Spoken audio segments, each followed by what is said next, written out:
The first chapter introduces 10 principles of economics. Here, in the lecture videos, you would find me only discussed 4 of them. Okay, some of these principles they're very straightforward, so I would like to leave for you guys as a reading assignment. Some of these principles we would just wait till later this semester to talk about. Okay. All right. Before we start talking about these principles, let's think about the decision-making process people is using, okay, and on daily basis. When we make a decision, no matter how big or how small that is, okay. So, for example, when we decide to buy a house, okay, we spend a lot of money on that, so it's probably one of the biggest decisions we made in our life, right? And how we are gonna decide to buy a house, okay? So the most important factor is the price, right? How much we can afford it, okay? And the other thing is we're gonna look at the neighborhood. We're gonna look at the quality of the house. Okay, is, for example, kitchen and bathrooms are remodeled. Okay, and is the hardwood floor refinished? Is the basement finished? Okay, stuff like that. All right, and many decisions we make on a daily basis. These are the small decisions. For example, when you get up, you want to buy a cup of coffee. Okay, why you want to do that? Okay, and you probably notice that every time you have to spend $2 or $3. So that's how much it will cost you. But you would also find that the cup of coffee will help you stay awake, okay, or stay focused on what you're doing. So there's a benefit of doing that. Okay, and of course, as a rational decision maker, we are trying to compare the cost with the benefit. And this comparison is so-called the cost-benefit analysis. Okay, so if the benefit outweighs the cost, we're going to go ahead and do it. Otherwise, we won't do it. Okay. Again, I bet you can come up with tons of examples when people use the cost and benefit analysis. Okay.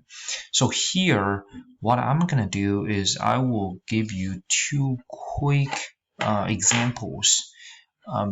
These 2 examples, in our common sense, you probably won't think of cost and benefit analysis. You probably won't think about economics or money at all. Okay. Now, let me show you how, under these circumstances, the cost and benefit analysis is still useful or has been used for decision-making process. Okay. The first one is about the car seat. And I'm assuming that many of you had the babysitting experiences before, right? So suppose when you babysit, you got a medical emergency, you have to go to a local pharmacy. Okay?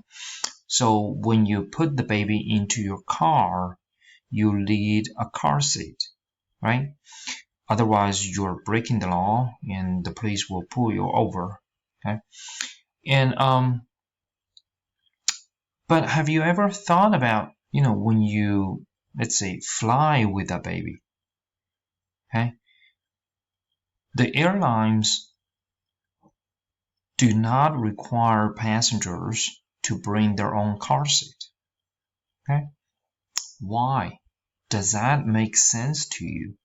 So when we drive, we are required to put baby in a car seat But when we fly with a baby, we don't need the car seat. Does that make sense? Here, I would suggest you pause the video and give yourself a few seconds to think about this. Now, let me guess. The most common answer you can come up with is probably this. When we go down, right? So nothing is going to be helpful, including the car seat. Correct? That makes sense, okay? But for many of us, or I could say most of us, we would never experience any airplane crash during our lifetime, right? However, many of us already experienced turbulence in our life, probably multiple times. Okay, some of these are major ones, some of them are the minor ones. Okay, if there's a turbulence and we don't have the car seat, so we put the baby, excuse me, we hold the baby, we put the baby on our lap, what could happen? We could be so anxious, right? We could be scared. We hold the baby too tight. So we could hurt the baby, right?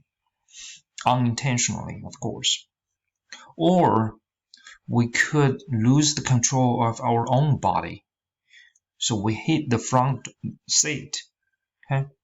And then the baby becomes the piece of ham in a sandwich, right? So in terms of the turbulence, we could argue that the car seat is useful. But again, even today, the car seat is not required when we fly with a baby. Believe it or not, a few years ago, FAA, which is Federal Aviation Administration, seriously considered that, okay, when they revised their airlines regulation. They considered, should we ask the passengers who fly with the baby to bring their own car seat? And eventually, their answer is no. They list several reasons, like the ones we just mentioned. Okay, if there's an airplane crash, the car seat is not going to be helpful. Okay, but for most people, surprisingly, FAA gives us a cost-benefit analysis. They said if we require people to bring their own car seat, what's going to happen is these passengers have to buy an extra ticket so that they can put the car seat and the baby in the car seat, right? So these could drive a lot of people away from airlines, especially for the short trips. For example, from Birmingham to Atlanta, from Birmingham to New Orleans, right? If you ask people to buy extra ticket, they are gonna give up flying. Instead, they can drive, okay, or they can take trains, okay? They can use public transportation. So here, you probably think, when we were little, we have been educated that safety comes first. Okay, when it comes to the safety issue, we're not supposed to think about money even for 1 second. Okay, but here again, we're talking about the safety issue, and FAA did look at the cost and benefit of doing that. Okay, so this is the first example. The second example, let's look at the breast cancer and mammograph. Okay? I'm not sure if you know that, in this country, in the United States, okay, across the country, the national average of the mammograph cost is about $200. Okay? The mammograph is a very effective way for us to identify the breast cancer, especially at the early stage. Okay?